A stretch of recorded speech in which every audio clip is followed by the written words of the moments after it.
everybody, and welcome back to The New Nasty Boys. I'm your co-host this morning, afternoon, evening, whenever you decide to watch or listen to this thing, Billy DeVore. And sitting next to me is my co-host, Chris Weir. What's up, Nasty Nation? Welcome back to the Bleach Basement.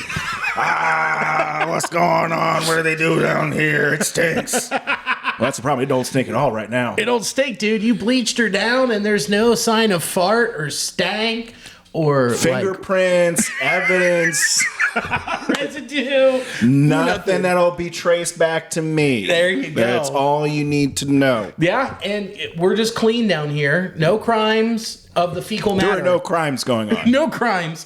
Oh, none whatsoever. I wouldn't know if there was or wasn't because I was gone for 10 days. You've been out of town, boy. You've been out of town. It smells like you've been getting to work. Yeah, I did put bleach in the trash can over here. I really overshot the estimate here on how much it wouldn't smell like bleach. Yeah. It smells a lot like bleach right now. It does, but you know what? I don't mind it. It's better. Bleach, it's a welcoming smell, but it's not as welcoming as the stank from the fart. I understand. And the thing is, a little peel back behind the curtain here. He comes over on garbage night, so I get the garbage together. And the thing is, I feel like every time I take the recycling can, I slosh around a bunch of loose, wet beer garbage.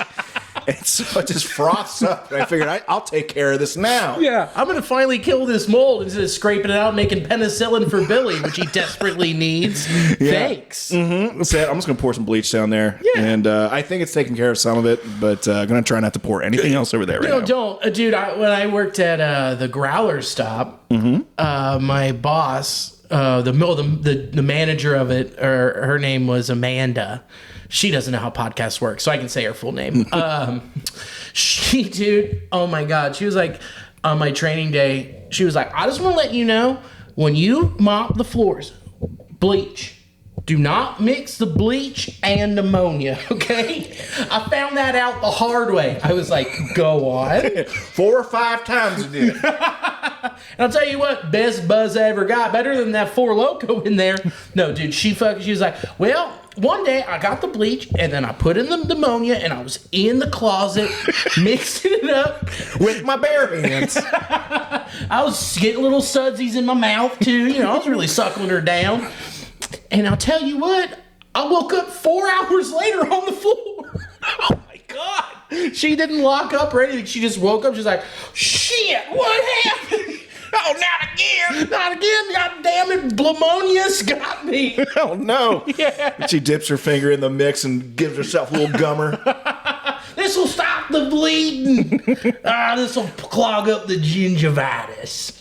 Well, that is awesome. That's great. Yeah, that was it. And then I would drink beer during the day on my shift. So, yeah, the Growler stop. Thank you. Yeah, the ammonia lady can't really tell you that much about day drinking. Yeah, exactly. Dude, when she's just huffing all the cool gas in the in the mop closet. I was in a mustard gas stupor.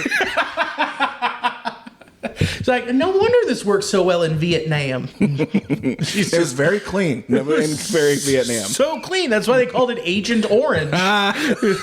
Cleaned everything right up. Mm-hmm. But yeah, dude, man, that was... I've never mixed bleach and pneumonia, but tonight could be the first time, you know? Never really know. Party down here. Pod just started. We already got the bleach. Yeah, pod just started. The Reds game's almost over. It's top 9. There's runners on first and third. I'll be honest with you, dude. This is the first time in probably 11 days I've watched most of a Reds game. Yeah, I really wasn't watching a lot either. There really wasn't a ton of great things to take in from the Reds. No. Minus the sweep. The Astros. Which, what the fuck?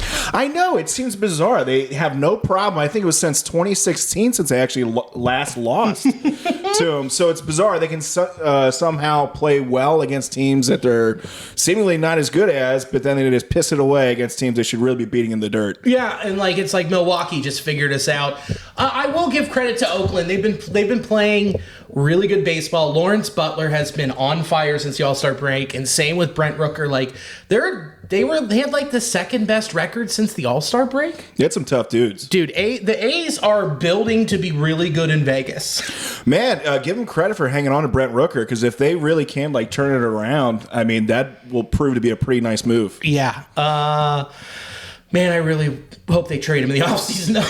I really want him. Yeah, but I mean, he's what? He'll be R1 next year, and he'll be 30 or 30. He'll be 30. So I don't know. Whatever. I just want him in a Reds uniform. That's all I want, and I keep trying to justify it. It's just not going to happen. But yeah. Oh, so like it was so odd looking at like my fantasy baseball team because I'm in the semifinals of my fantasy baseball league, and I would look to set the lineup, and it was like Reds against Houston, start time 1:10 a.m.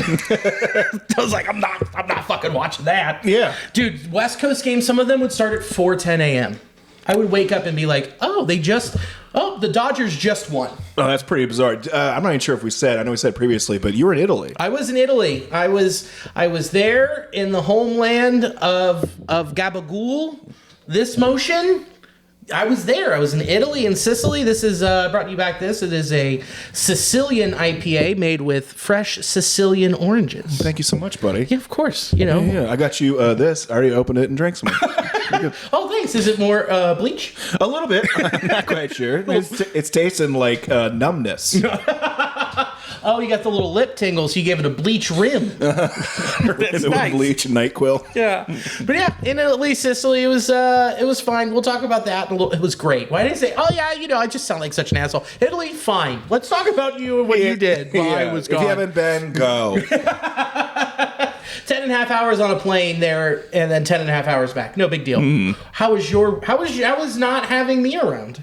It was, I missed you. I was thinking about it. I was like, this has probably been one of the longest time spans I haven't seen Billy in a while. Yeah. It's been a minute because we were on a pretty nice roll there of every week. Yeah. I stayed busy. First off, Lauren, my wife, went on vacation. She went out to Utah with her family, did Las Vegas, did a bunch of hikes and all that stuff. So I was back here controlling everything. It's like, let me run this kitchen now. Let me commit crimes in the basement. Yeah, let me do all the crimes now. Now this is really starting to level together here pretty odd. I was bleaching stuff. My wife was out of town. I didn't have to buy latex gloves at all. I swear to God, I got my head shaved up here, no eyebrows. Everything is normal. Yeah, I didn't burn off my fingerprints. Things are good. Things are the way they normally are. There's no kids screaming in the back. None whatsoever. They're muffled. Yeah, it's fine. You can't hear that. Yeah, no big deal. Just crickets. Very loud crickets that scream their parents' names. I don't know who Joanne is, but that kid misses her a lot. Hey, give it up. Dude, I stayed busy. I went to I went to Go Bananas to watch Ryan Singer on Saturday. That was a blast. He's an amazing comic. Then went out to party with some comics later at the Comet. Then it was Labor Day. I avoided the fireworks, which I recommend that. It was terrific. I stayed back here. I watched Jackie Brown. Oh, what I a love great that movie. Yeah. Great movie. It was terrific, dude. That's how everyone should spend Labor Day. Watching Quentin Tarantino movies. Yeah. Watch a Quentin Tarantino movie. Watch Inglourious Bastards. Get drunk on booze. Didn't think about feet at all. No, dude. Once you know that, there are so many feet shots in all of his films. Yeah. Blatantly. Like, how did we not know it? Yeah, how can we not smell this guy out? It was right there. All those toe rings for years. That's what he has around his neck. It's a necklace of toe rings. This is actually Shannon Tate's old one. I found this on eBay. Oh, Jesus Christ. Went to some shows. I went to see Deer Tick. Amazing band, super cool. Went to see them at the Southgate House Revival. I've been in that place a bunch of times, but I've never seen it like a legitimate, actual rock, show in the main room. Yeah. So, it was great. It was such a fun week. That sounds so nice. It was fun. It was a great time. It's no Italy, but for being in town, it was a great week in town. You know what? That's amore. That's amore. That's amore, baby. Come on, Gabagool. Hey, I'm gonna burn your forearm hairs off. I don't know. A bush in the bruschetta. Come on now. Come on. I did not see one person do this the whole time. I did see a lot of this kind of hand talking and gesturing, but I never saw the really up in there. No, I was so never got that intense, dude. I was so pissed. I was just wanted to see one authentic but. Or like a sausage fight. Start swinging them around. Dude, I did see a fight in Sicily though. Oh, really? Dude, we were right in front of the church. And, dude, you can open carry, not guns, booze. This isn't America. This is America. You can just, like, walk into a grocery store and grab 2 Lucy beers, throw them on the counter, and they'll open them for you, walk out, and you just drink them. Amazing. That's super cool. Dude, it was great. You know how many Peronis I fucking slammed on the side? Too many to count. I'd just be like, what time is it? 2:30? They needed me to go get water this time? I'm also getting myself an adult beverage. Oh, would you look at that? You have Peronis. Yeah, I got a couple Peronis. But, dude, also it was just too hot. So I'm exaggerating how many Peronis I had during the day. But there was one point it was like 98 degrees. Just I think I lost 15 pounds in water weight. How was the humidity? It was a little better than here, but it was just so fucking hot. We're in the high desert. We're by the ocean. Like, there was no reprieve. It was brutally hot, but we made it. We did it. You did, man. But the fight, dude. So this guy's drunk at like 5:30, and there's a gaggle of them, of boys by the fountain where there's the church with where there's a wedding going on. So this guy's just in a tank top, and he's like trying to get. There's an Italian in a tank top getting in a fight. I know, right? Where am I? New Jersey?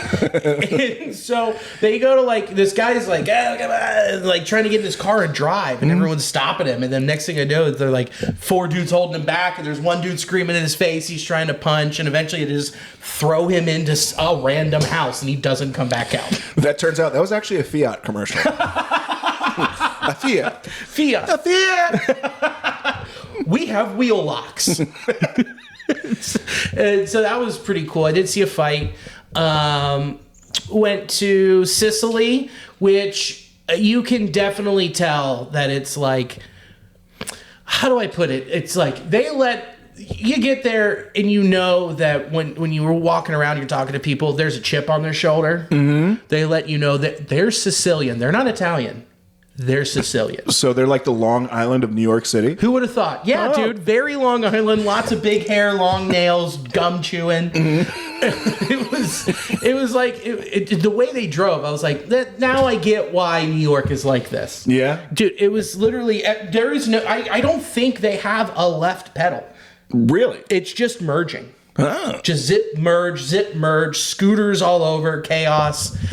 It was some of the wildest traffic I've ever been in. Were you doing any scootering or anything like that? You did some birding, maybe? I did it to get a bird scooter. I did because I went from where we were staying to the AS Roma Pro Shop, and I was not going to walk 2 kilometers. I'm getting a bird. When in Rome. And I to the full extent. Zip, zap, all the way down the streets, cut off a cop, punched a kid. Gabagoo! Gabagoo! Get out of my way! That's an official ticket in Rome. Gabagoo! Gabagoo! It's just, I'm zipping past these kids, and it's like, I got I'm walking here ticket. Yeah. I was like, well, fucking bam. And just kept going on cobblestone, zipping through everywhere, going past all these little eateries on the sidewalk, picking off their plate, zooming past. I could see you being like a Mr. Bean movie. Driving through the streets, picking off pepperonis and baguettes everywhere. I know it's not France. Scarf going in the wind. Yes. Oh, my God. That was super cool. But we did a bunch of stuff in Valley of the Temples, went to Carini, went to the ancestral village, saw like where Alicia's great grandparents were born, where they grew up and where they got married, all of that. Went to a bunch of churches, a ton of churches, which you're just looking around and you're like, they're so big and beautiful. But then you think to yourself, hundreds of thousands of people had to die for this to be built. Oh, definitely. There's been a legacy of death at churches. Yeah, it's almost like you go in there like, there's the story of Jesus, but I'm like, where's the story of the Crusades? We'll take you down to the catacombs. Follow me this way. I did go to a catacomb. Ooh. It was, I saw the most well-preserved bodies from the 16th and 17th century. Is that what it said on Yelp? They were like, a lot of bleach smell down here. A lot of bleach smell down there. Terrible apps. The skin too crunchy. The worst service ever. Guests uninviting. Very cold atmosphere. Oh, but dude, it was like, so this church in Palermo, they like had these they're not monks or padres or whatever, fathers and cardinals, if they deemed them important, they would take them and put them in this catacomb that was under, and then they found a way, like this catacomb was the perfect temperature, their bodies would decompose. Like they wouldn't ever just like evaporate. So it's just these rooms of potential zombies. Cool. And her dad, Alicia's dad, when he said we were going, he's like, "Oh, we're on the itinerary today. We're going to the place where they keep the bodies." Oh, awesome! So like a real Game of Thrones season 8 situation. Really fun. This is dying a womb, an underground womb. It was wild. Like from me to you, I'm staring at this leather-faced rich guy because eventually it got to the point where people were like, they found out about it. And they were donors to the church, and if you had to donate like 30 grams or something worth of gold to have your body kept there, which in today's value was like $250,000. Dang. And then you just get to be a fucking potential zombie forever. Some affluent, like, dead person's getting stared at by some just schmuck. Hey! Chugging Peronis. It's just me. It's like lifting a leg, like farting, checking Twitter. And they're like, "Did you fart?" I'd be like, "No." Flipping off the guy. Idiot. Dude, I farted and they were like, "Was that you?" And I just point to one of the dead guys.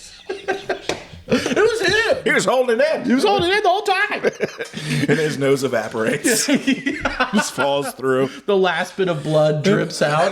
I've been holding on to this for 400 years. This guy who had too much tuna fucking beefed over here. This guy kept throwing down the afternoon beers. He ruined my fucking plush suit. You ruined my afterlife. Velvet suit ruined. That's it. There was a guy with a full velvet suit that stuck around. It was crazy. Then like there was this room at the back where it was like this doctor's daughter had died, and this guy had this perfected embalming, and no one else had this recipe or whatever, and he died with That's it. such a weird thing to perfect. Dude, I've had a lot of experience messing around with some dead bodies and chemicals. I'm just out here trying to figure it out. Yeah. And because he was doing the embalming at this catacomb, or as Alicia's dad would say, where they keep the bodies. And like he got it to a point where like there was someone who died that was very famous, and they wanted to embalm him, and they did that. And they're like, "Wow, this is so good." And the super rich doctor in New York was like, his 2-year-old daughter died, and he was like, "I need her to be remembered exactly how she was." And this guy was like, "I got my secret juice," and stuffed her in with it, dude, and like put her in this box and then like kept her down there so you could see her, and she was eerily preserved. Like looked How old? 2 or 3. Oh, I mean, how long ago was it? It was in the late 30s. Jeez. It was eerie. That's spooky. Hot kid. No. Let me get a crack at it. Come on, Ghost. Come on, Ghost. I ain't afraid of no ghost except for that one. That kid. Can't do no more. Dude. Supposedly a couple years ago, some air had gotten in there and they discolored her a little bit, but then she just looked like a pink mole rat, skin-wise. It's like a naked guinea pig. yeah, That's all. real turn off. And that was pretty wild. But went to a Palermo FC match.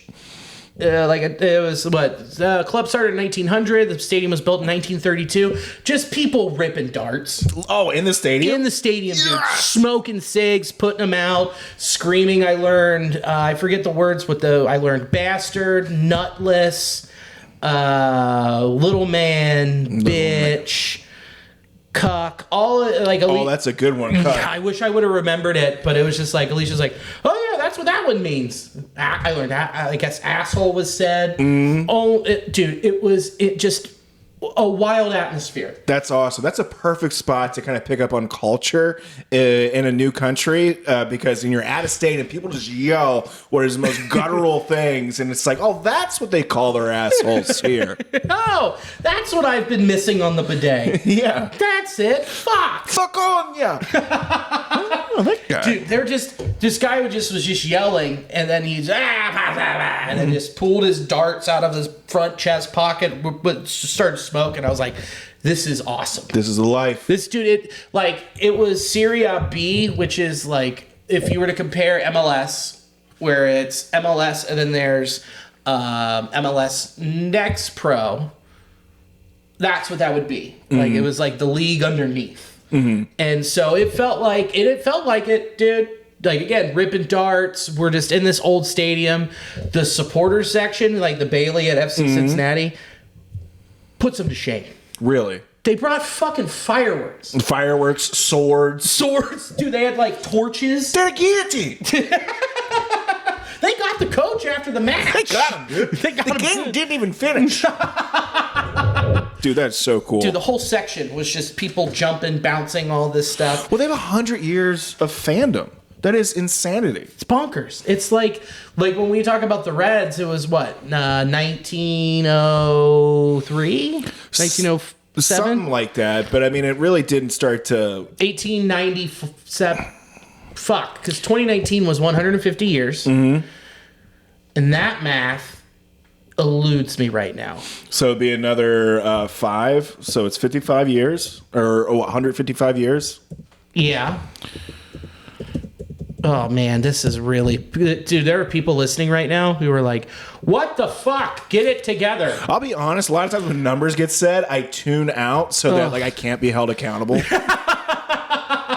it's like, they started talking numbers. I was like, someone will eventually get it. 1876. So there you go. Would that be 1876 plus 1? My phone is the thing. So yeah, okay, there we go. Fine, whatever. Got it. But 1900. It's crazy. Insane. So it just like, it felt like a real party atmosphere. Yeah, I mean, FC will get there eventually. I mean, we've only had a handful of years. It'll happen. It'll happen. We'll get there. We'll get the fireworks. We'll figure it out. We'll be able to smoke darts there. Dude, oh, that was so cool. I was just like, man, I'm going to pick smoking back up. Man, I'm sure that had to be like, if you're not smoking or trying to quit smoking, going to like Italy, the way you're describing it. Dude, everyone's smoking everywhere, especially in Sicily. And they're better for you there. I mean, that's not the right phrasing, but hey, dude, they're pretty good, all things considered. All things considered, they're like less chemicals, more all that good stuff. You know, they be ripping darts and they put them out on the top of their kids' heads and be like, Mamma mia! And they're like, and the kid would toss them up another one to catch it and slide it up. It was so cool. Okay, all right. I've been holding on to this. This is the wildest thing that happened to me. Okay, well, can we do me a favor? Okay. Can you put that in the fridge and get me now, because I do want to have a drink here or listen to this story. Dude. And I'm so excited to have you back here to tell me all your stories of Italy. Dude. All right. This is the wildest thing that happened. So, we toured the Coliseum, got up early, went and did that. Whole time I'm walking around, there's just crowds of people. The whole time I'm just going, to the Coliseum. Yeah. It's like, and they're like, what? And I'm like, you've not seen Gladiator? And they're like, Mamma Mia. And I'm just like, boo. Thumbs down the whole time. But we leave, and we get separated. And, dude, anywhere where there's like that kind of stuff, the Forum, the Coliseum, the Pantheon, it is a straight up tourist trap right outside. Just so many beggars, so many different types of like shysters out there. So I get out and I'm waiting for everybody. Like Alicia's dad had to find the elevator to get out, and Alicia had to find them, and like everyone got lost. So I'm just standing there. And I get swarmed. By all these Africans. Dude, I get swarmed by 3 different groups of Africans. They come over and they're like, hello, how are you? And I'm like, good. And they like put a bracelet on me. I'm like, no, I know how this works. I've been to Times Square. Yeah. Okay, got it. Like, you're going to try and get me to pay for this. I was like, they're like, here you go, my brother. And he put it on. I'm like, no, I'm good. And he's like, no, it's for you, you good guy. Puts another one on where my watch is, and he's just like, oh, I'm so low on money, I need help. And I was like, I don't have any cash, and then they just take it off me, whatever. The third one was the worst. This guy spots me, I'm just standing there waiting, and the guy comes over, makes eye contact with me, and then goes, hey, leans down, kisses my stomach, gets back up, flips my nipple, and he goes, a big boy! Oh my God. And then he puts this fucking elephant bracelet on my arm, and I went, oh no, I don't want this. He's like, no, you're my best friend. And I was like, no, I don't want this. And I'm just standing there panicking because this is the third time this has happened. I'm trying to find Alicia, and I like pull out my phone, I call her, and I switch hands, and then the guy's just standing there. I'm like, hey, babe, where are you? And he puts another bracelet on my hand. I got my hand up, I'm talking to her, and then he's just puts a fucking keychain right on my pinky that's hanging out with a little wooden elephant. And I'm like, yeah, where are you? Yeah, no, I'm waiting in front of the Arch of Constantine. He's like just decorating you? Yeah, just hanging shit all over and me. Stuff on you. Yeah, just all my fingers and shit. And I'm like, okay, well, get out here, please. And I hang up. And he goes, brother, can you please help me? And I was like, I don't have any cash. He goes, please help me. My grandmother just had a baby. And I went, your grandmother had a... No! You're amazing. I was like, no, I don't have any cash. And he goes, come on, you are my best friend. Do you play American football? I went, yeah. He's like, please help me. And I'm like, I don't have any cash. And then he just slowly takes everything he put on me. Like, just, we're taking down the Christmas tree. This is your fault, buddy. Brother, the big boy. And puts it in his pocket and walks away. And I'm just shook. I'm like, what the fuck happened? My grandmother's going to have to get the abortion now. We can't afford another mountain feed. And I'm just standing there like in shock. And I just text Alicia, beware of the Africans. I was going to say, like, you see her dad approach and he's all decked out and all the same garb you just avoided. I met a lot of my best friends. You have so many best friends.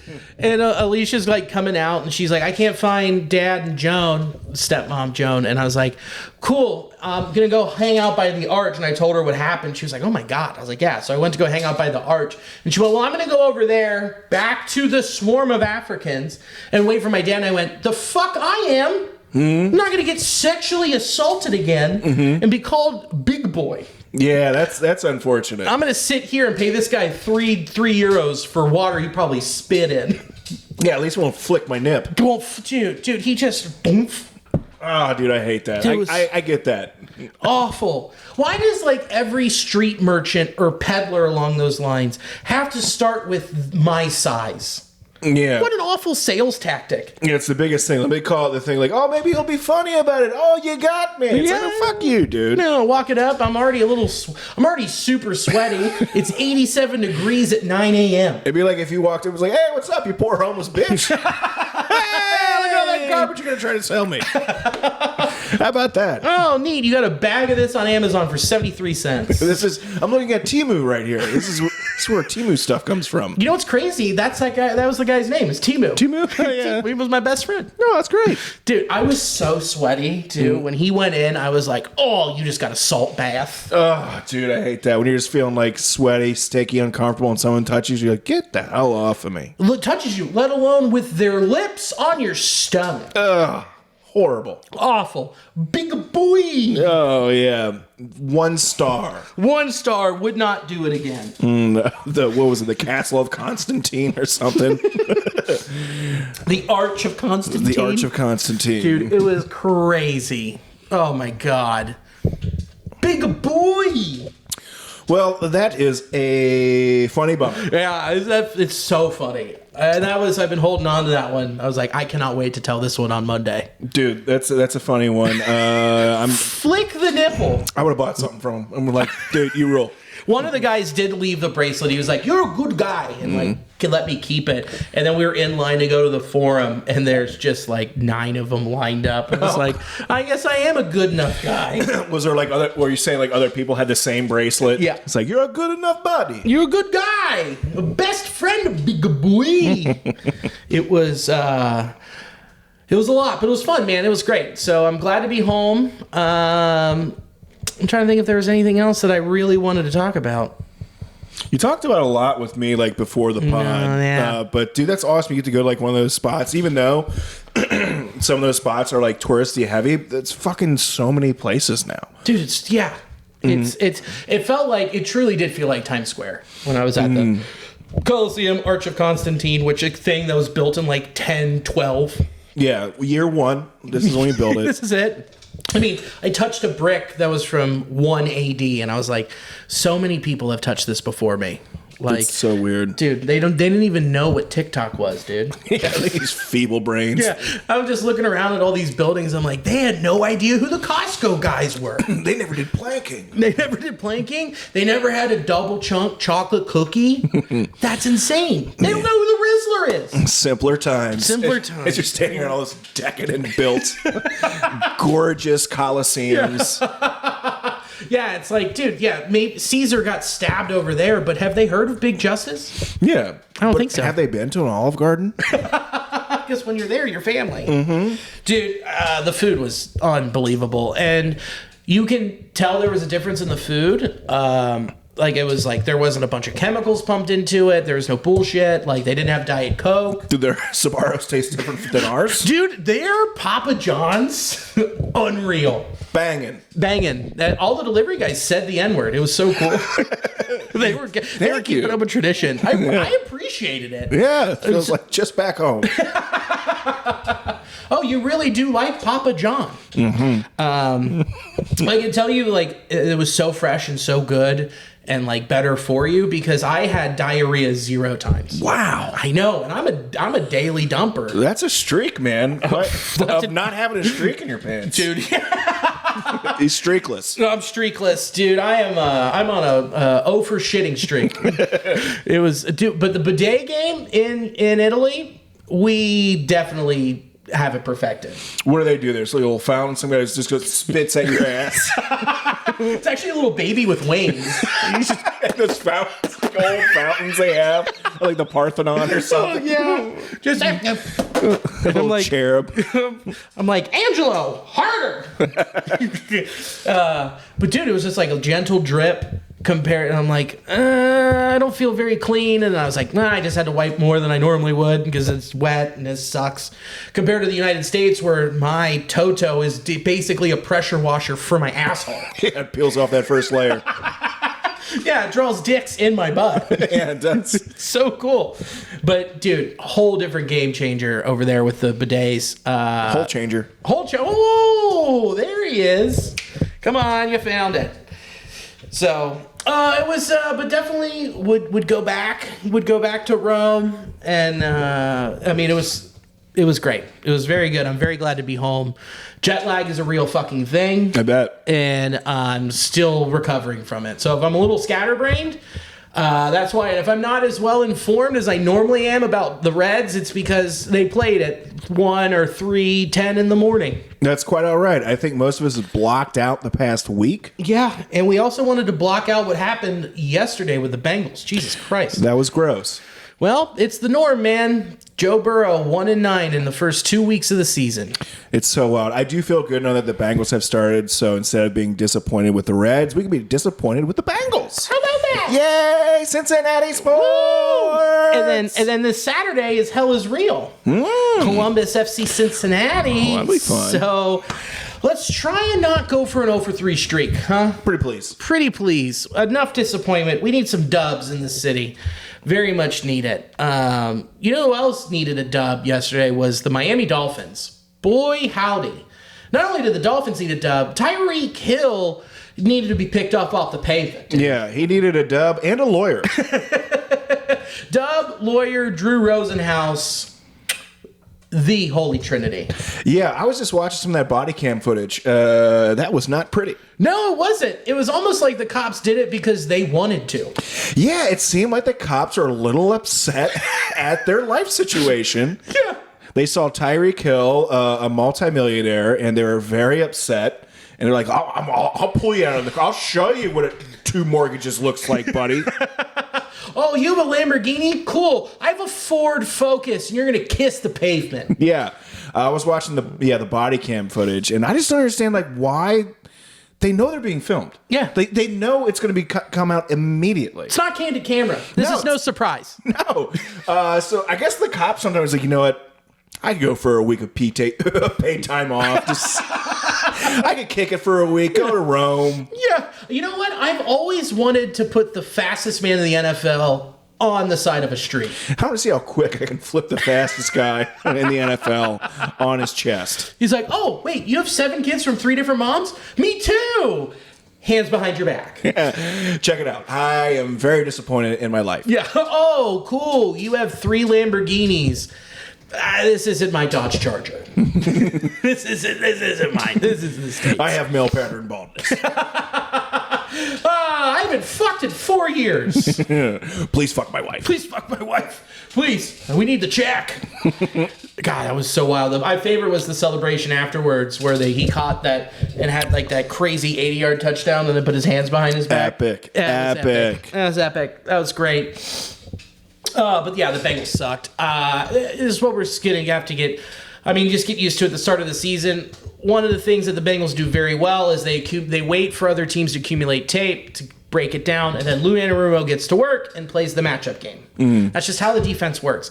Hopefully there's enough, the young pieces turn it around and actually start to form tackle and take some people down, because if they don't, it won't matter what Lou schemes up.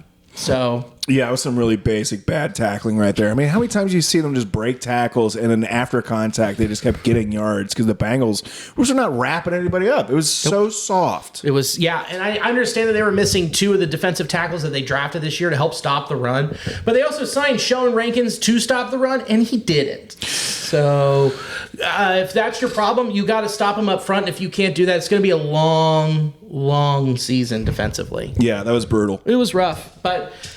I have faith. It's still so early, and the Bengals don't give a shit about the month of September.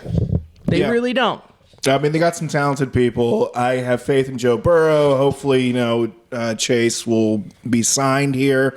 And then we can just move on from that. And, so, I mean, hopefully they'll definitely get better from week 1, but that was abysmal.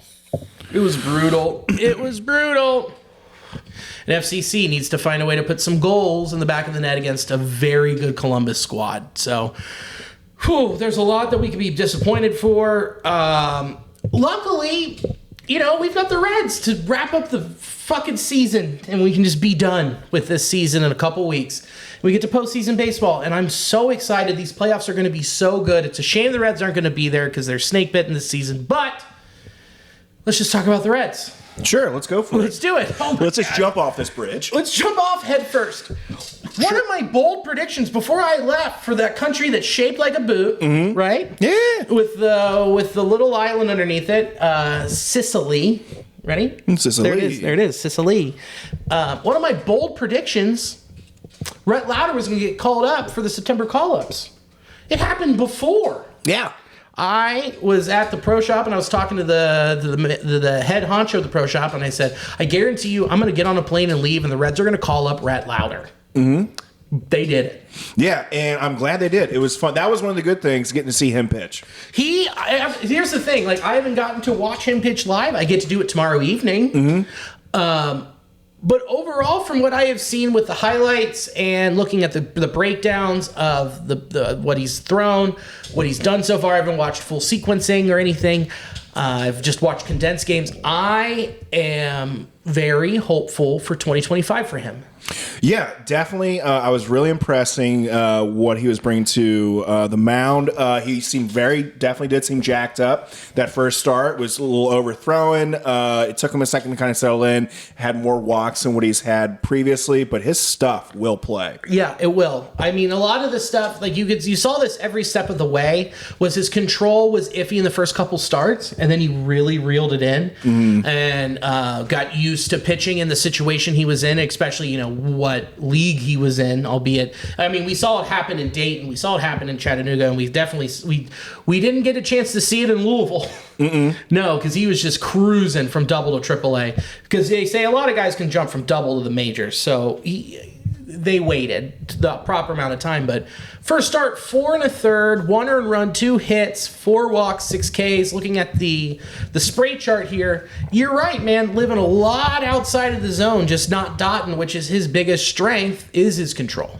Yeah, he eventually tightened it up a bit and was able to have some nice pitch combos, living off like the fastball, slider, sinker. Was effective with the changeup too. It seems like he does have confidence with those pitches, and you can see he just mixes it up pretty effectively. Yeah, I mean, and it's interesting watching going from his first start where he had 26 fastballs to 21 sinkers to his next start, 24 sliders, 21 sinkers, then 20 fastballs. Like, he went and he looked at his first start and went, what do I have best control over? And it looked like it was his slider, even though it was pretty well broken up. Kind of dotting on the right side of the plate with everything, especially his fastball, a little bit high. Got away with a few down the pipe, but good to see him change his strategy for start number 2, which was against Houston. No slouches. 6 1/3, 4 hits, no earned runs, 4 walks, 3 Ks. Those aren't the no earned runs. Don't those jump off the page? The 6 1/3 also jumps off the page for Guy in his second start.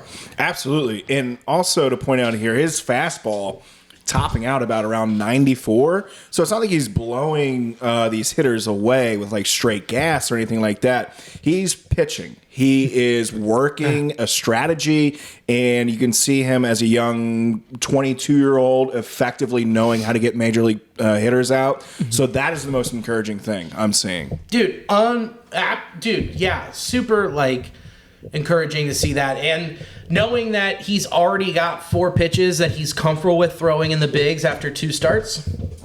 That's pretty freaking rad. Compare that to Hunter Green. I mean, this is just talking about like just different developments with different players. But Hunter Green just learned that splitter, which is pretty much his 3rd pitch. Yeah. So, and Hunter Green has got another 5 years experience in the bigs, something less than that. 3. This is his 3rd season. Dang. Yeah. Called him up in 22, 23. Yeah, 3rd season. Wow. I know.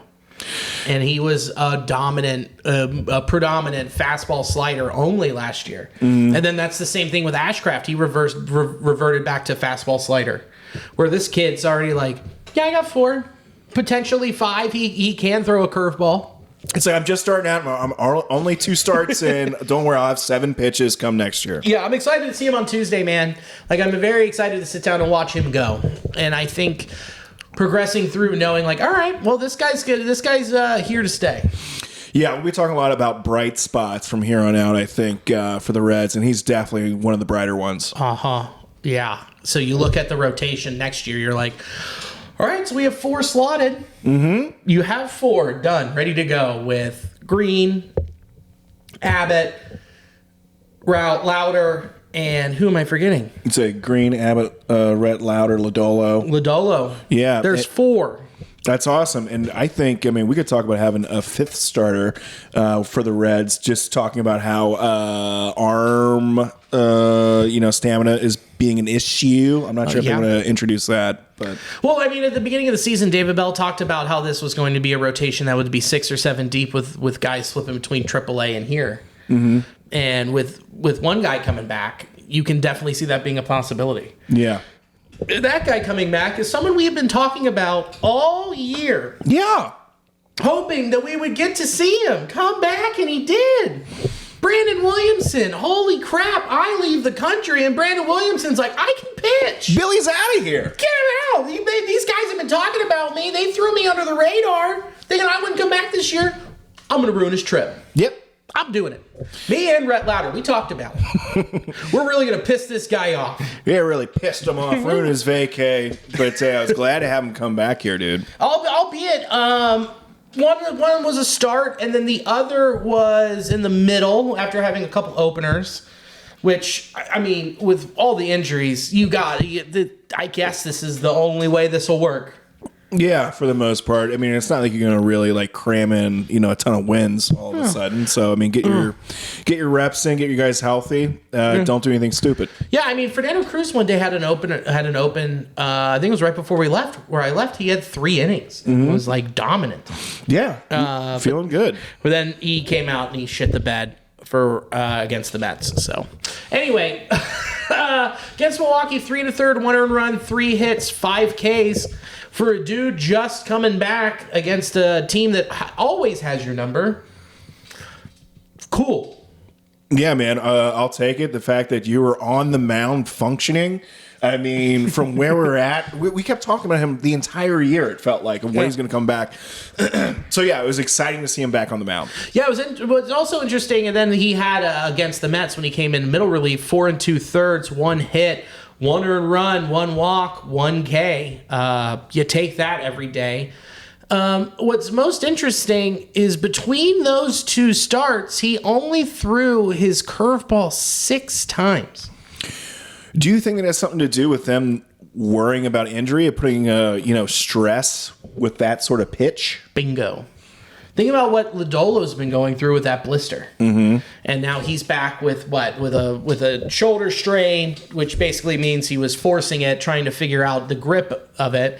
I guess they really don't want him to overexert himself coming back, not knowing if that shoulder... I mean, they can guess if the shoulder's fully healed. He can go out there and say, yeah, I can pitch, my shoulder's fully healed. But if he's not snapping them off like that and consistently, because that's his best out pitch. Yeah, I'm curious if they're going to have him throw more the next time, or if they had him on a hush-hush, hey, we're not throwing too many breaking balls here. But that is definitely something that the next outing, I mean, they're going to know. Yeah. I sure hope that this next go around he does snap that curveball and hits those back feet like he's known to do. Because, I mean, his changeup's always been good. I don't want to see him become a cutter guy because I don't think he has the velocity for it.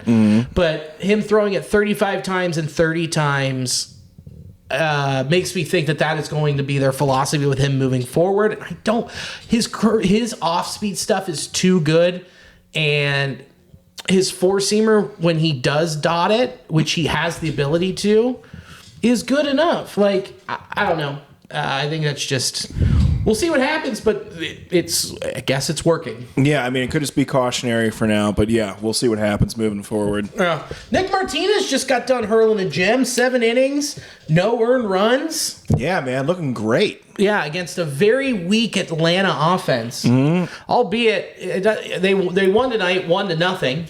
Alexis Diaz slammed the door shut because he was in a safe situation. How about that? He's familiar with it. He likes it. Come on, he's there. Look at it. Billy likes it. Hey. Nick Martinez against Milwaukee, though, 5 1/3, 4 earned runs, 7 hits, 1 walk, 3 Ks, 2, 4, 6 different pitches that day, which is insane. And same thing with when he went up against Houston, 5 2/3, 1 earned run, 6 hits, 3 walks, 7 Ks, 2, 4, 6 pitches, threw one slider to help him get that 6th pitch on the board. Hell yeah.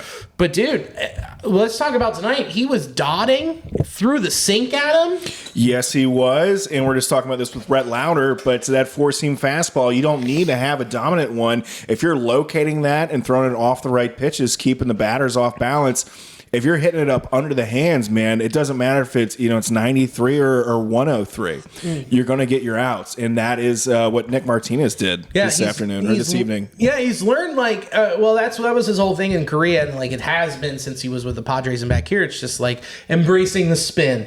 And when you truly embrace the spin when you throw 6 different pitches. Throw it at him. See what the fuck happens. And he's fucking around and found out. There's your 5th starter. Yeah, I'm really excited about that. I think he can be a player or pitcher that we can do middle relief as well as spot him in there, have him be your 5th starter. Yeah, rotate him in and out, dude. I just hope he stays. I think he will opt out, but I would bring him back. He's been fun. I mean, if you're talking about consistency, not just with pitching, but throughout the team this year, he's been one of the guys that you've been able to rely on. Yeah, he's pitched the whole year. Yeah, it's great. You've seen him the entirety of the year, and he's been getting better, game to game. It's been a great, again, bright spot in the season, Nick Martinez. Yeah, he's the only guy you can say that has started the season. He started the season in the rotation out of necessity, and now you want him to stay in the rotation. He's the only guy that has done that. Yeah, started because of necessity, and now you want him because of proficiency. Yes. Exactly. That was beautiful. How about it? And Jacob Junis, 5 innings, 0 earned runs, 1 hit, 1 walk, 5 Ks against the Mets. I have described him as the break glass in case of emergency starter. He's going to be fine in the bullpen next year, but there's no reason to continue to track and think that he's going to be anything more than what he has been so far, which... Again, those are nice numbers. That's a nice start for the kid. But I don't think that's what we're going to be seeing moving forward. No, he had a great start. It was nice seeing him. He did well. But, yeah, he was just that break glass situation. Yeah. I mean, shit, the guy threw 35 sliders. Mm-hmm. You can only get so lucky so many times doing that. Yeah, dude. He was doing well, but they were just like all hands on deck for the pitching staff last week. So he did well. Yeah. And speaking of all hands on deck, it's just been throwing the entire pen and being like, well, let's go. We'll see what happens. Yeah, or Luke Maile. Throw a catcher out there every once in a while. Dude, Luke Maile is for sure our best middle reliever. He's been nails. Nails. Coffin nails. Dude, the Reds used at points last week. These are stats from last Monday to today. Well, not today's game, but before Monday night's game. 9 different relievers throughout the week. And that includes stretch. Fuck me. Long middle relief outings from Williamson and Spears. You say Spires. A lot of dudes. But one guy who's been nails for him, especially last week, 2 of them, Brent Suter and Emilio Pagan. Brent Suter, 3 1/3 innings pitched, 3 hits, 1 earned run, gave up 1 dinger. That's bound to happen. But Emilio Pagan, 3 2/3, 3 hits, no earned runs, 6 strikeouts. Hell yeah. Dude, those are dudes where you look and you go, those were the free agent signings that are supposed to help stabilize this bullpen. And Suter came back a lot quicker than anticipated. Yeah, he did. And Pagan, since he has been back, has been solid. I mean, these are dudes you're like, cool, continue to build on and know that they can be middle, not completely high leverage, but guys that'll help fill out that bullpen to make them solidify as contenders in 2025. Similarly with Tony Santion, he stepped it up recently. He's becoming that bridge guy to get to Diaz, it seems like, or at least a high leverage pitcher that you can rely on. Yeah, I mean, his fastball has been solid, hitting triple digits. He's been the guy that when the Reds drafted him and started developing, they thought he could be a 3 or 4 starter. Instead, he's just turned into an electric setup guy. He is going to fill that Lucas Sims role. Only issue moving forward, 0 options. So as soon as he falls off, you got to DFA him. That's a bummer. But I don't see it happening with as well as he's pitched.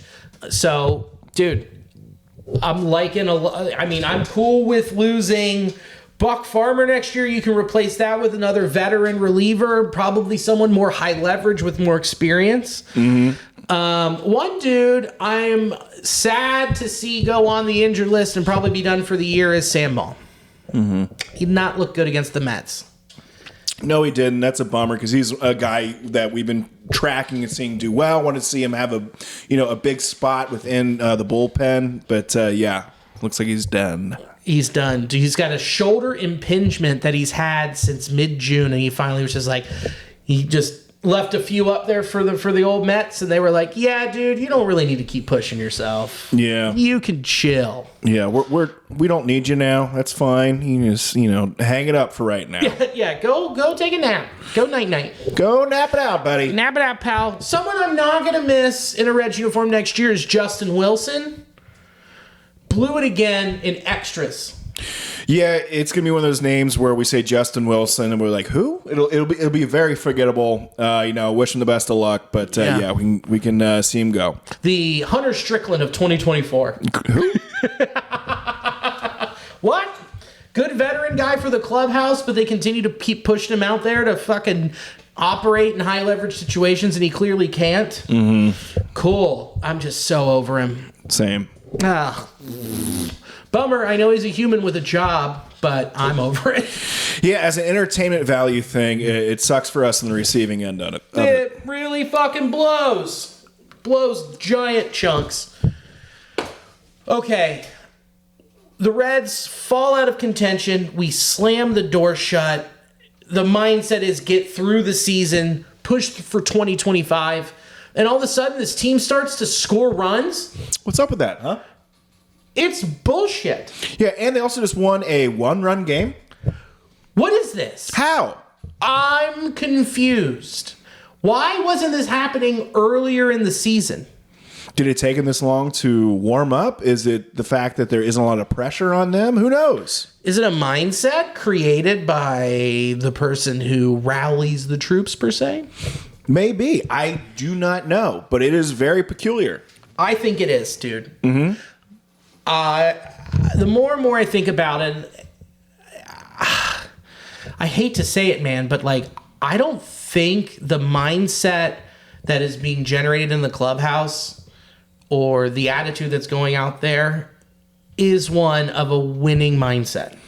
Do you think it's a bit of a passive clubhouse, the fact that with David Bell it seems like he doesn't, at least in his press conferences, doesn't seem to put the players in a position of accountability. It seems to be very much like, he protects them a bit. Yeah. And I get that's his job. He's supposed to do that. But at some point, you kind of want to have a little bit of putting some feet to fire. And it doesn't seem like that has ever happened. I know I've said before, like, I like when David Bell plays it close to the vest, and I feel like he's probably a different person inside the clubhouse.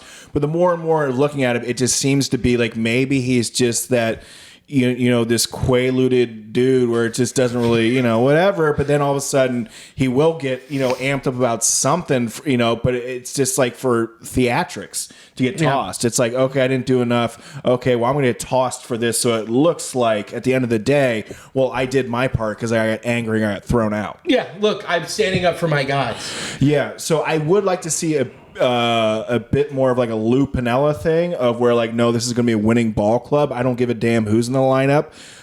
So yeah, feet to the fire, more of accountability. That could be helpful. Yeah. Especially like you said with the press where he's standing up for all this stuff. Like he's maybe called out one player in the 5 years he's been here. Mm-hmm. I mean, there was the spat with him and Rizal Iglesias where he wanted to use Rizal in high leverage situations instead of having him close. And Rizal said, I'm a closer. And guess who ended up winning that argument? Rizal. David Bell. And they shipped his ass out to Los Angeles. Well, I was going to say, I mean, he's on the Braves right now and he's on a winning organization. So I would say like he's... And having a killer year. Mm-hmm. Yeah, he won in the long term, but I'm saying in Cincinnati, David Bell won that conversation. Yeah. And he won that in that mindset. And he's doing the same thing with Alexis Diaz. So that's our big problem there. But it's like, that was the one time that he went after somebody and said like, no, you do what I say you do. And this is what the analytics say. And then you watch him go and thrive other places in the situation where he wants to pitch and does it and is one of the premier closers in the game. So knock number one on Bell that we've always had. And number two, with the accountability and the mindset and the fact that whenever the pressure is on this team, they find a way to wilt. And that comes down to the attitude and everything that is built and developed within the clubhouse and the organization. It starts with Crawl and up there with the team that he fields, sure. But Bell is supposed to be the wizard or the chef, as you will, to put the ingredients in and get the dish humming. And he hasn't done that, especially when you look at 2021 when they were close. Yeah. They did the same thing and they faltered. There's been a culture of complacency with just being somewhat competitive. Like there needs to be like a come to Jesus moment. We need to put a mirror up to our faces, not just with the players, but the organization, the coaches, Crawl, medical staff. What could we be doing to improve our situation here? Because it's very much a group effort, and they're failing all throughout. It seemingly with medical staff, how everyone seemingly is hurt. Pitching not living up to expectations. I mean, some doing very well, some faltering, and then offensively just going anemic. It just seems to be across the board. Failure was going on, and it just seems to be, again, the passive voice of like, well, sometimes this is just baseball. Yeah, this is just the way it works. We got games left, we got time to catch up. It's just I understand that I understand that mentality, but also there needs to be a little bit of giddy up. Yeah, and even if we wouldn't even be having this conversation if he did this with the press 5 times in his career. Mm-hmm. And calling somebody out, but instead we're sitting here going, well, it just seems like they're very passive because that's the MO that he puts out, and we'll never truly know. That's not ever going to come out. But the way that he's passive and all this stuff, like with the media only makes you assume that is how he operates. And you've heard snippets of like people talk and say like, yeah, David's a very mild, cool demeanor guy, very, very monotone, all this stuff. And then when something, when he gets tossed, they're like, man, he can flip a switch. I'm like, that's the only thing we've heard about the guy. Yeah, and I'm thinking now too about how we have like the on-field leaders, like with Luke Maley, Jonathan India. And just thinking back to like those conversations that you hear, never does it seem like they talk about David Bell being a leader. So it just maybe there's a void of a veteran presence, one, but then the leadership presence, or the leadership presence is still very young and not knowing how to take the reins and lead them properly. So yeah, to me, it does seem like there is a bit of a cultivation of this losing mentality where it's fine. We're Cincinnati. We're we're a middle market team. We can't compete. Everyone's hurt. Okay. Everyone's hurt. What are we supposed to do? They're hurt. Yeah. It's not like we're supposed to try. Or the problem, it's not even the try thing. I think it's that they put too much pressure on themselves internally. Mm-hmm. And there's something that there isn't someone to quell that. Because if you think about it, he was a manager in 2019. He's never been there. Mm-hmm. There hasn't been a voice in that clubhouse that's come in and been like, I've been there. Here's what we need to do. Yeah, here's how we get there. Yeah. And look at what a veteran manager like that changes in a clubhouse. The Texas Rangers. I was just going to say, the Rangers. The Rangers with Boch coming in and being like, well, been there, done that. Here's what we do, boys, and here's how this is going to go. Yeah, get on my shoulders. I'll take you there. I'll take you there. I just need you to do your job, and we'll go. Giddy up. That needs to happen again. That needs to be in the clubhouse. I don't know who it would be. I sure as fuck don't want to see Buck Showalter down there, but someone along the lines of a Dusty, like a more modern version of that. It's like Brian Snitker. He was a minor league manager for 30 years before he was the manager of the Braves. Oh my God, Joe Madden. Mm-hmm. He's available. Yeah. Get his ass down there. He won a World Series with the Cubs.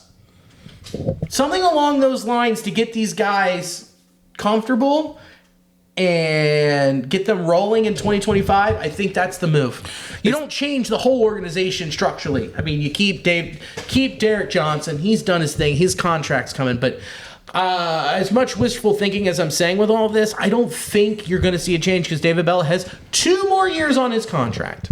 Yeah, and we haven't really done much David Bell bashing. I think we've done a lot of defending of him. However, just talking about, like you said, there needs to be a different leadership presence, or at least a different mentality in that clubhouse, and it could trickle down, from management.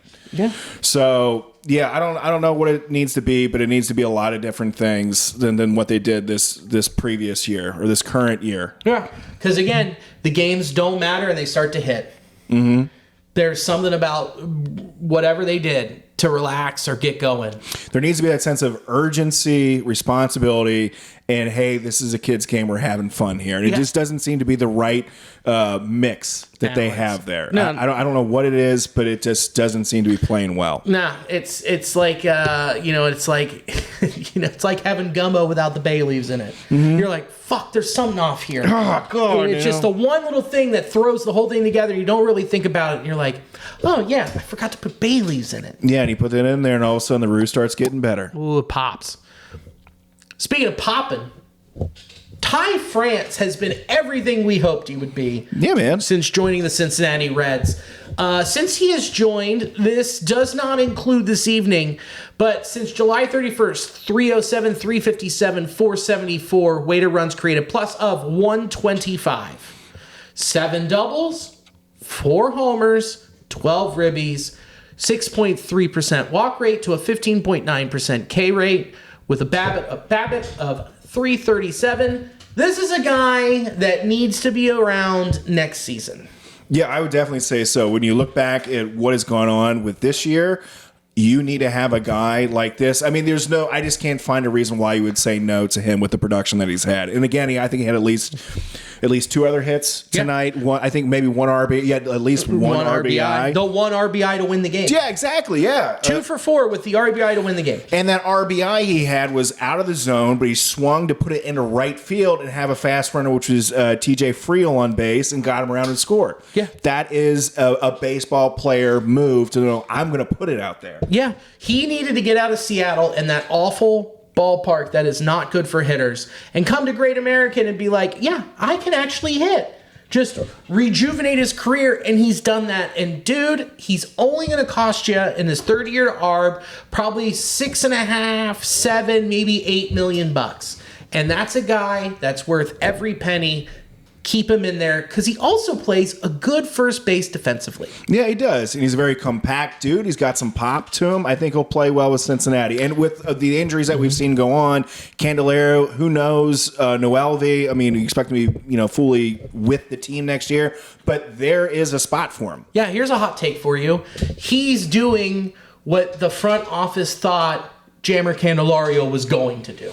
That's not a hot thought. That's an accurate thought. That is 100%, what we thought that Jammer is going to be doing, being the guy that's going to be bashing doubles, getting key RBIs. Well, no, that's Ty France. Yeah, just getting on. Yeah, it has been Ty France. Mm-hmm. I am. When they made the move, I said I was hyped and that he was going to turn it around. Guys, just stick with Daddy. He knows what he's talking about with this. Come on now. Love to see it. Yeah, man. It's another, again, bright spot. Bright spot. Highlights. Tyler Stevenson and Ellie and Rake had good weeks. Rake, he outran a couple today. He was 1 for 4 today.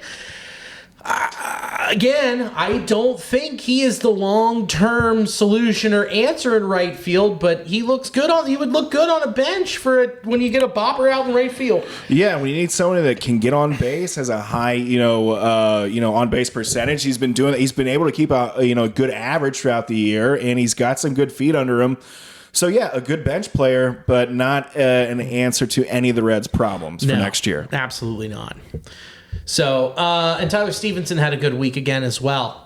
Tyler Stevenson, boy howdy, 316, 409, 368, 122 weighted runs created, plus 9.1% walk rate to 36.4% K rate. But that's a super small sample size, so who cares? Mm-hmm. He's been drilling it, dude. The guy has been on fire. Jumping back to the conversation we were having before about going into next year and the type of mentality they need to have and responsibility. Tyler Stevenson started his spring training in January. Yeah. I think. February.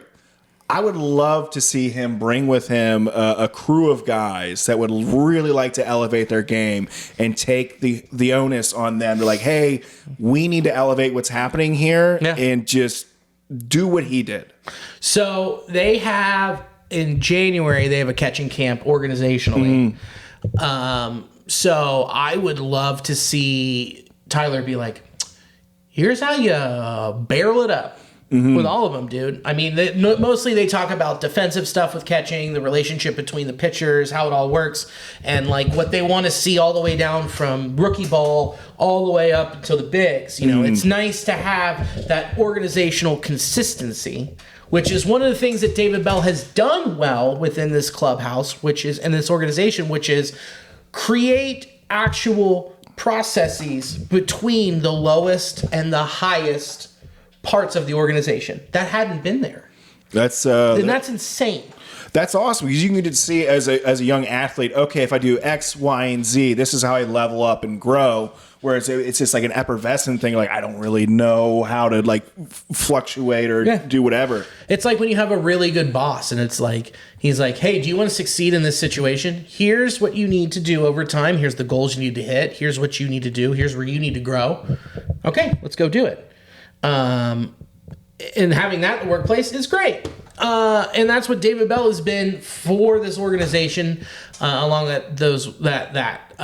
so good on him, and good on Nick Kroll and him working on that together, I guess, because that shows. But yeah, especially with these catchers. But Tyler, dude, yeah, I'm with you. Take the stick. Here's how you barrel this one up. Here's what I do. Here's the drills I do. All right, guys, let's do this. Yeah, make it happen. Just have that core group of guys that just want to, level up their game, and hey, let's make it happen. Oh, I didn't see this. So we're talking injuries. Yeah, I just added that. Yeah, he had a cyst on his shoulder. Apparently, I think it was in his elbow. He had something in his cyst in his elbow they've been dealing with for a while. He said he felt it pop. This is Jonathan India. He went out. He felt a pop in his elbow. Wasn't quite sure what was going on, but according to him, he was dealing with a cyst in his elbow, and he felt it pop on the swing. Ugh. He thinks it's good because he can now have it drain. It's an internal cyst. But so that is what, according to Dr. India, what was going on. Oh, God, that is gross. Just popped a cyst, bro. Oh, dude. Oh, wait a minute. A cyst. I've had one of those.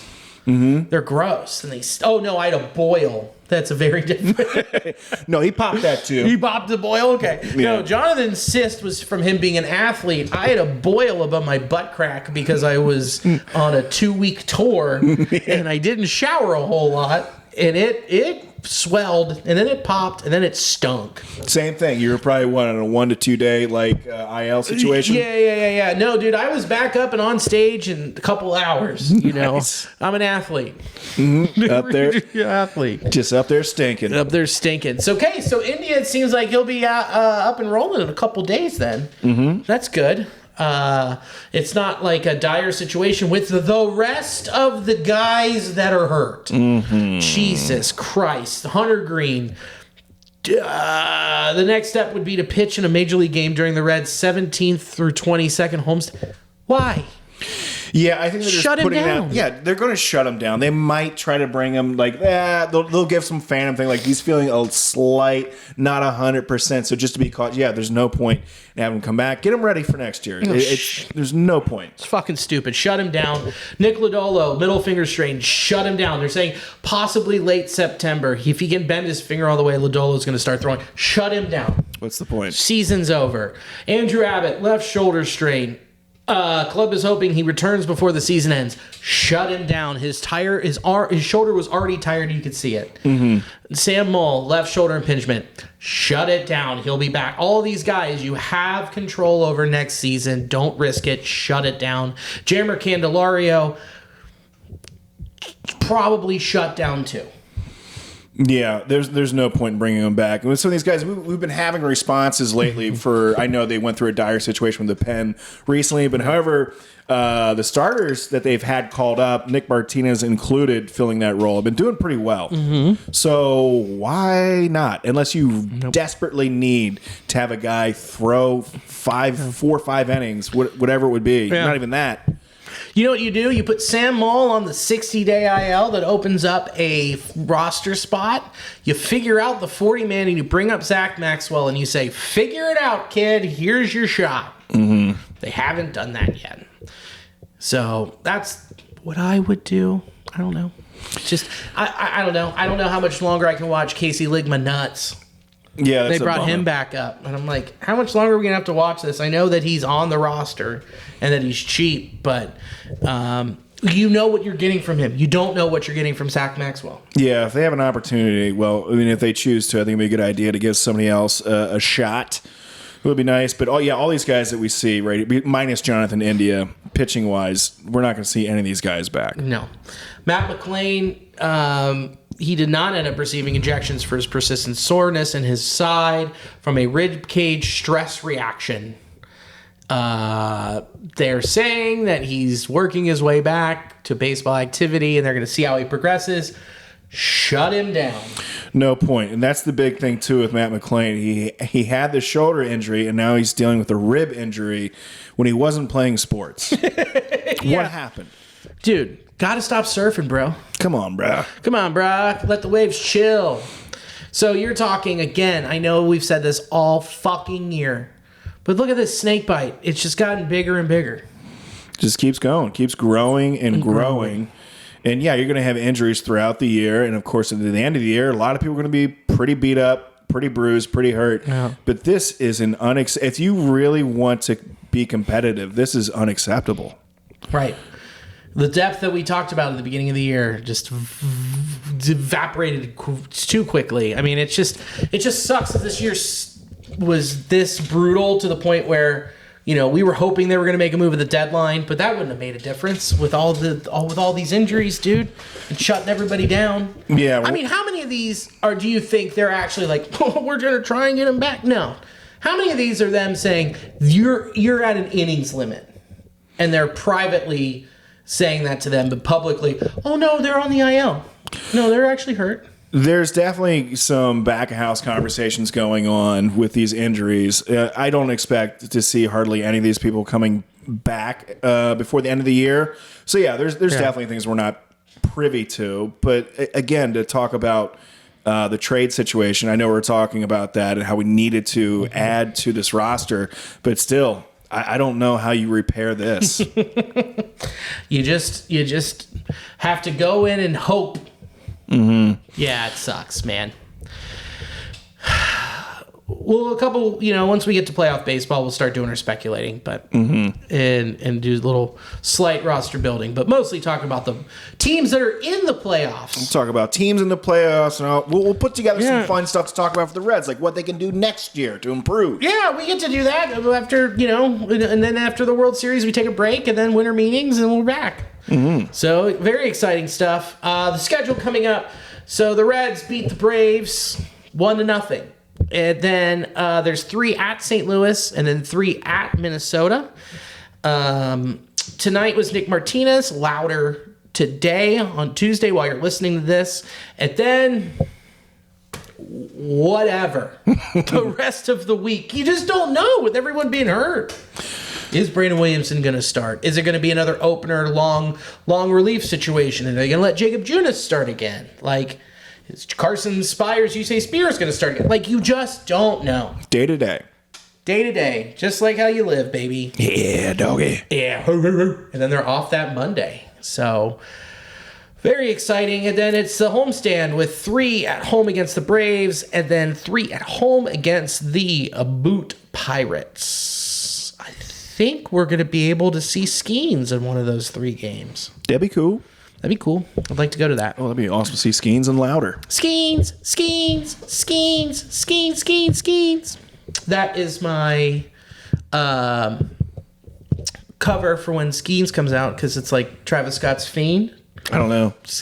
Just some hip hop. Whatever my head. That's fine. That's okay. Let's round third and after all. What do you got, buddy? The 19th, I'll be at High Grain with Billy and some folk. That'll be fun. So go to that. That'll be inside, outside? What are we doing? So we're at the new location in Brentwood. Okay. We have a private event space. Holds about 100 people. We got a bar. So you can get you walk up, you get drinks. There's going to be a server that takes care of you with 6 different beers on tap. When you buy a ticket, you get a free beer. Oh my goodness, that's amazing. It's a deal, dude. It's the deal of the cinch. So please come to the show. Is so good. It's going to be awesome. You, me, Rashika, Gabe's closing it out, Wayne nice. Mehmet, and I threw Caleb Nash on there too. Oh, that'll be fun. What a good show. That will be a good time. Good show at a great brewery with good people.